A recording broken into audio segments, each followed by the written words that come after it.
And welcome back to playing Kuni, Wrath of the White Witch, Episode 7. The Creature Cage. That is adorable. Once a family has been acquired, it is imperative that it is immediately housed in the creature cage. However, it seems to be too big. Familiars are capable of shrinking temporarily in order to fit inside. Creature cage offers a stimulating environment in which your familiars can train and relax. It is also a fine place to lavish affection upon them. Sages agree that showing warmth towards one's familiars is a positive effect on their development, so do not be afraid to give them a treat or two. In a single glance, the familiars in your cage should make it clear that their various species are all very different. Some are placid and predictable, while others are hot-blooded and apt to bite a wizard's finger off without warning. Don't give up on your more violent familiars, however. With a good upbringing, the right amount of love, they too will open their heart and become your loyal companions. Metamorphosis. Okay. That is a cool bat ever. As your familiars gain battle experience, they will start to learn various tricks. There are many different tricks, and the ones that can be learned will vary from familiar to familiar. If familiars acquire a certain amount of battle experience, they may be prompted to metamorphose into a more advanced creature, one quite different in both appearance and ability, via the administering of a special drop. The more time a familiar undergoes metamorphosis, the stronger it will ultimately become. Familiar metamorphosis for the first time, it will assume a second form consistent with all other creatures of its type. When it metamorphoses for a second time, however, will assume one of two different final forms. While passively observing a familiar's development can be amusing enough, attempting to uncover the secrets of metamorphosis presents a much better use of an ambitious young wizard's time. Metamorphosis, and the preferred form is chosen for the familiar. Glims. Enemy creatures will occasionally drop drawing orbs known as glims during battle. Various types of glims, each one having a different effect on the wizard who collects it. Green glims, for example, restore some vitality, while blue glims restore magical power. Do note, however, that the effect of the rarest and most powerful glims will vary according to the wizard or creature that collects them. Be sure to bear this in mind during battle. Okay. Familiar signs. Every creature is aligned with one of four celestial signs: sun, star, moon, and planet. Each with its own distinct characteristics. Of these, a small minority of creatures are aligned with special, doubly powerful signs known as twin signs. A creature's sign has a notable effect on its performance in battle. Creatures aligned with the sun sign, for example, are effective against those aligned with the moon sign, but effective against those aligned with the star sign. While creatures of a given species commonly share a sign, this is not always the case. These factors such as habitat also influence alignment.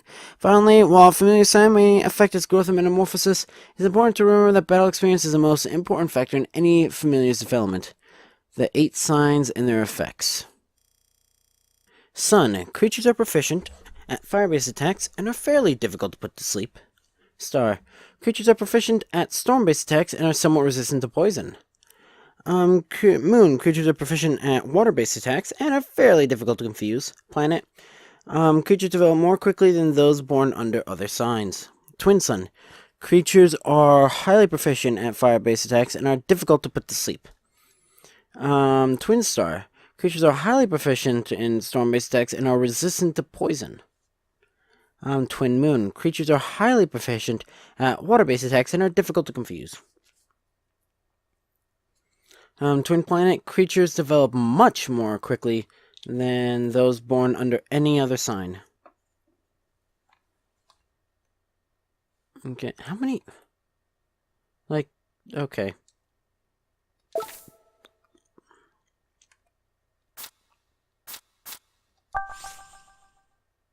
Jesus, we are not close at all.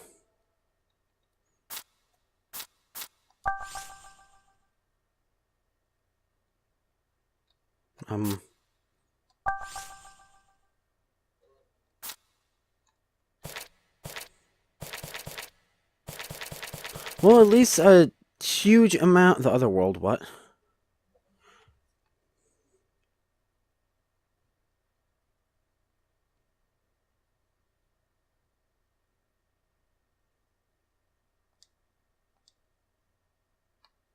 Okay, friends. Huh. I mean, I got fairly close. How signs relate to each other? Planet? What?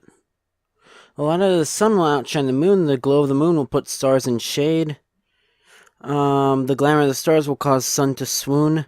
When two combine their strengths, sum is made. The one-ringed the once ringed planet stands apart from the three, while the twice ringed planet rules as king. Before it, sun, moon, and stars bend their knee, yet it holds no sway over its one ringed sibling. Okay. So planet is effective against everything. Twin planet is effective against everything as well, but not one planet.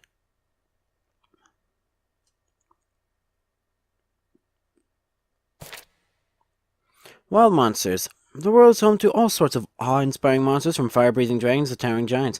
Wizard would do well to learn all that he can about such beings, since even a cursory understanding of their habits can make all the difference in the event of an unexpected encounter. Note, however, that monsters do not remain the same for long. They are growing and evolving with every day that passes, and a tome such as this one cannot hope to contain exhaustive information on all extant varieties. Instead, having absorbed the information contained herein, a true wizard should be able to deal with a new strain without further need to consult a textbook. An introduction to creature genuses.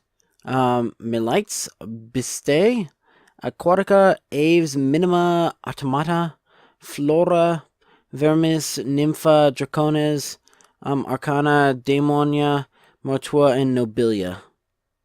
Millites. Proud warriors who boast great battlefield experience. Millites excel on the battlefield due to offensive abilities, defensive power, and speed.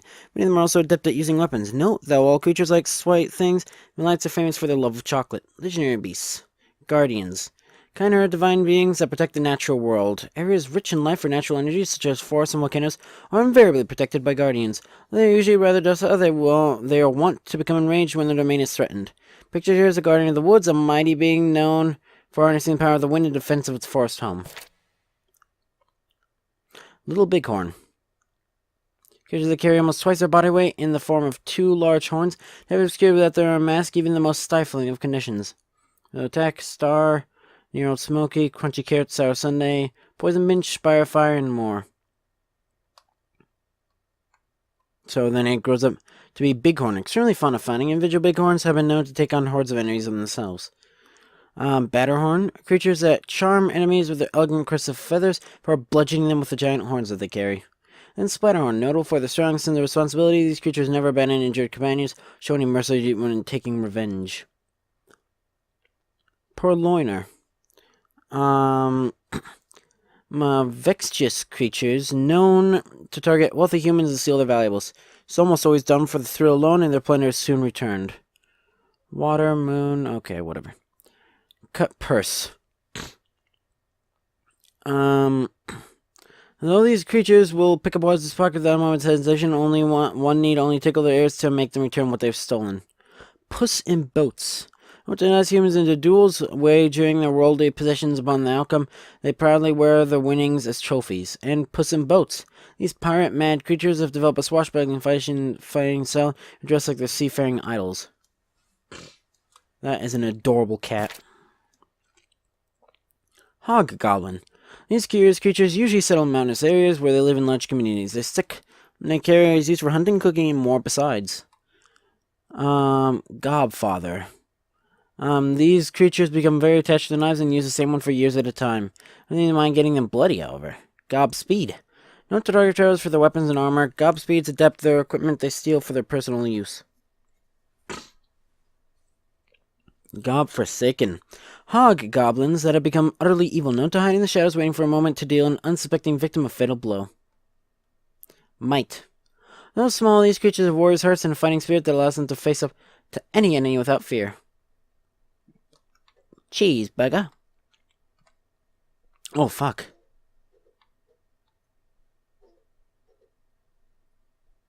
Huh.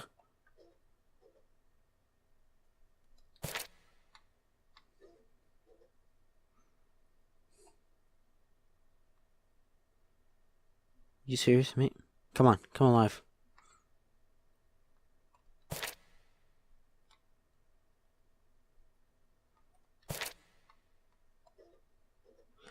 I did not expect them to come alive like that. I mean, I guess it ain't a wizard's book for nothing. Mighty Might. Always bearing with life and gusto, these creatures are capable of knocking out an enemy with a single swing of their sword. Then Dynamite. Not so having mastered the way of the sword, these mites are always searching for new challenges in the shape of tougher enemies. And Mermite. These mites are believed to have mastered the sword by training under a waterfall. How might just claim to have seen them part the sea itself with their blade? What? Burly Hurley. Why are you down here, Hurley? These strong creatures who amuse themselves by juggling rocks, a true spectacle for the curious observer. Burly Hurley. Creatures who take great pride in their physical prowess. Their powerful bunches are to be avoided at all costs. Hurlachilles. Reach the bone, these creatures think of nothing but fighting from morning till night. It's unimaginable that they would ever consider fleeing from a battle. And Hurlabaloo. These highly trained warriors, we cannot resist a fight and will do whatever it takes to win. Bestiae. A common sight in grasslands the world over, Bestiae are some of Mother Nature's toughest warriors. Bestiae are swift, powerful creatures that generally live on grassy plains and other such flatlands. Tend not to use weapons, preferring instead to attack with their teeth, claws, and tails. Though naturally aggressive, they can be rendered malleable with cold treats, ice cream being a particular favorite. Your beast, Great Stag of the Grove. A roaring red stag that protects the bountiful forest home. This powerful beast is usually found near the spring in Golden Grove. Though its antlers change appearance on a regular basis, it is the same stag that has guarded the forest since time immemorial. Its mighty roar is used both for summoning the forest beasts and for attacking enemies directly. Rough. Creature, can you actually hear... Oh, that's not as cute as I thought it would be. They actually make noise. Interesting. Can you guys actually hear... Oh. Can you guys actually hear, the PS3 actually, like the disc, like, it makes, like, a noise every single time we load one of these images. Creatures that are usually seen tearing around the rolling hills that surround Ding Dong Dell. They generally are rather frantic, become utterly indolent at the first sign of rain.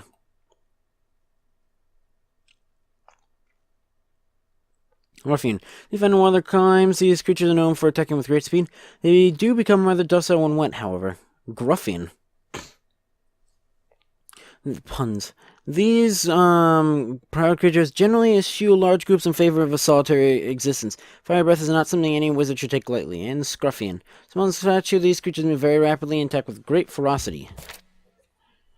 Rhinosaur. Creatures that enjoy a quiet existence in dense, verdant forests. Once battles have been joined, however, they do not hesitate to use their enormous bodies to crush the enemy. Rhinosnore.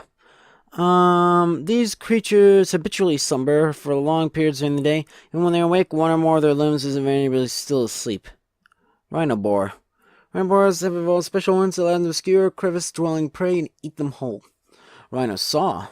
These creatures use their saw-like horns to turn to the enemies when angered. They are widely feared in the animal kingdom, and rightly so. Jabba. Jabbas are born from hearts that yearn for freedom. They are generally found deep in the forest, playing or hunting as the mood takes them.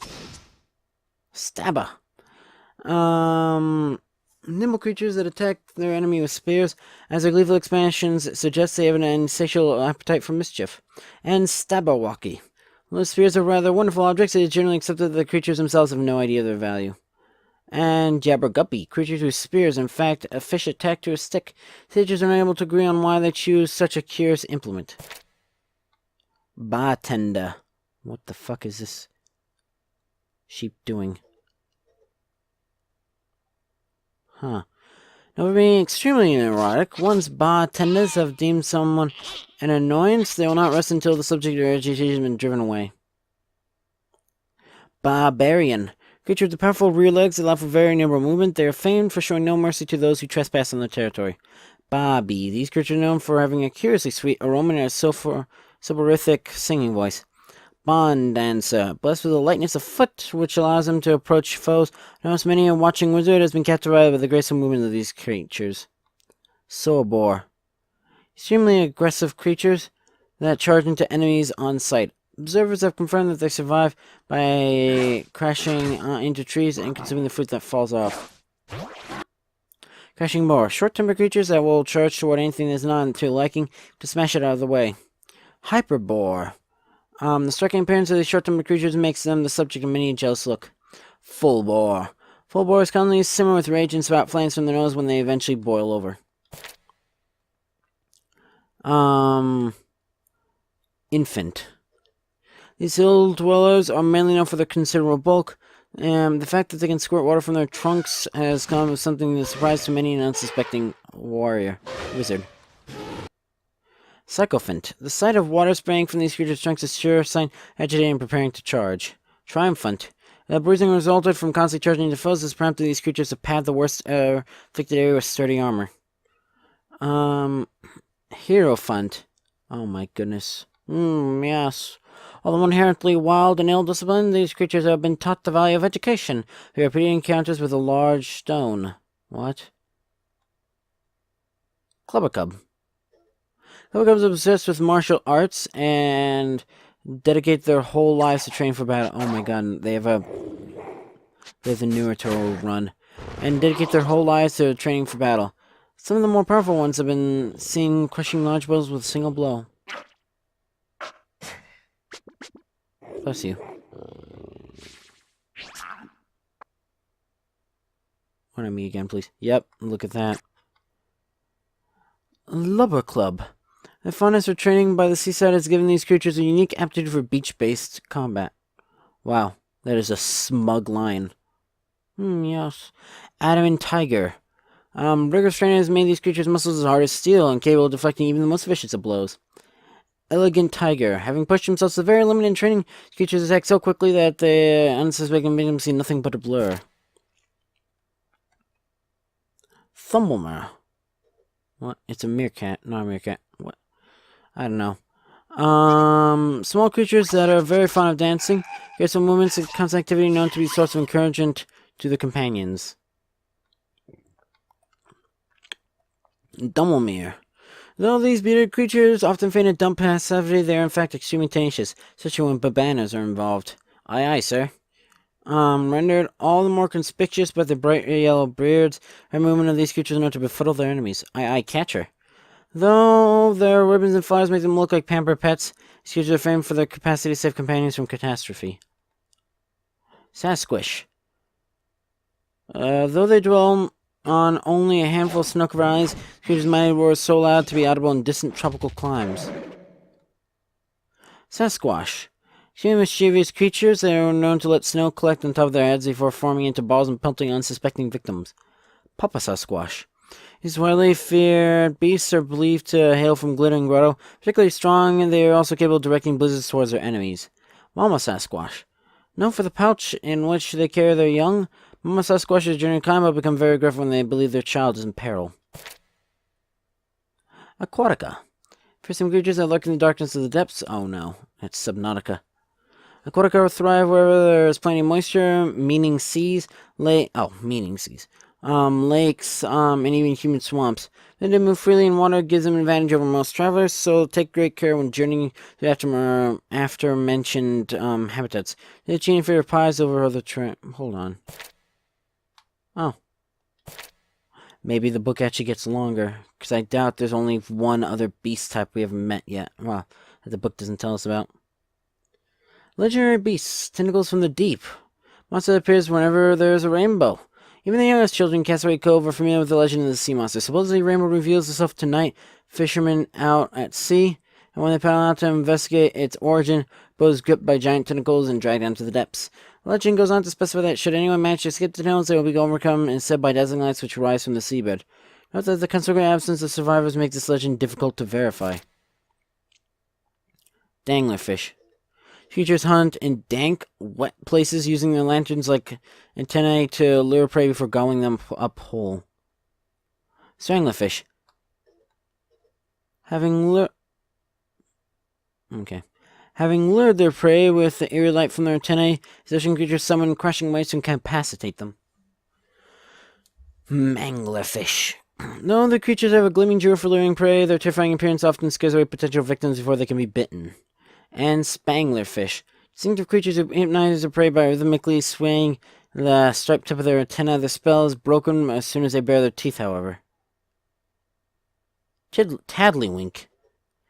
Creatures enthusiastic hopping makes them both charming and approachable, but very, very careful, however. They've been known to strike unsuspecting onlookers with their poisoned tongues. Tadolescent. Usually observed swimming in the ocean at sundown, these frog-like creatures attack their enemies by spitting freezing cold water at them. Tadabout. Amphibious creatures who can survive in places where water is scarce. Oh my god. Their manic lifestyle is believed to be part of a quest for constant self-improvement. Tadorwal. Born only in areas blessed with natural beauty and clear streams, these creatures look pleasant enough but attack with genuine viciousness. Splisher. Oh my god, it's a little otter.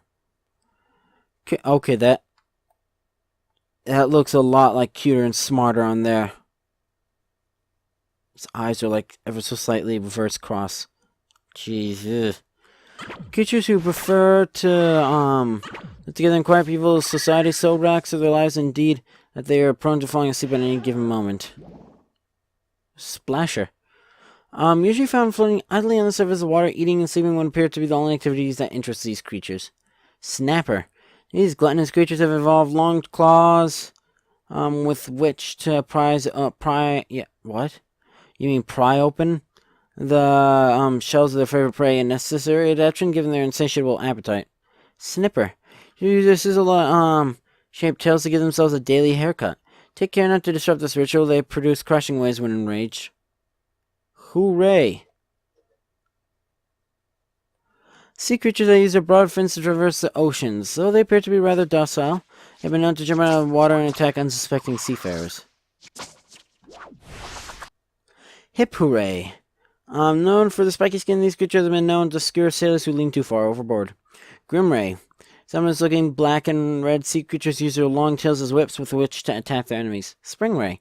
It was swimming much faster than their size would suggest. These creatures are usually within striking distance range before prey even knows that they're there. Sparky. Here they use charged coils to deliver devastating electrical attacks. It has a, what is the name of the instrument? Accordion. To deliver devastating electrical attacks. They've also been known to become overexcited and electrocute themselves with them. Waddy. Oh my god, look at that. Pun on the right. Waddy. The two forks on these creatures' heads helical blasts, power of which waddies can then measure using the meters that they always carry. AC. Though these creatures generate a great deal of electrical power, they're unable to control its discharge and frequently electrocute allies as well as enemies. And DC. They are constantly charging a large battery with electricity they generate, storing it up to be unleashed during battle. Aves. Winged beasts that soar upon the six winds. Okay. Most aves use their wings to take to the skies and pounce on unsuspecting victims from above, often using their sharp beaks as weapon. They will eat almost anything they can peck at, but they are observed to have a particular fondness for all kinds of ice cream. But anyways, that's going to be it for this episode, so if you enjoyed this video, you know what to do. See ya!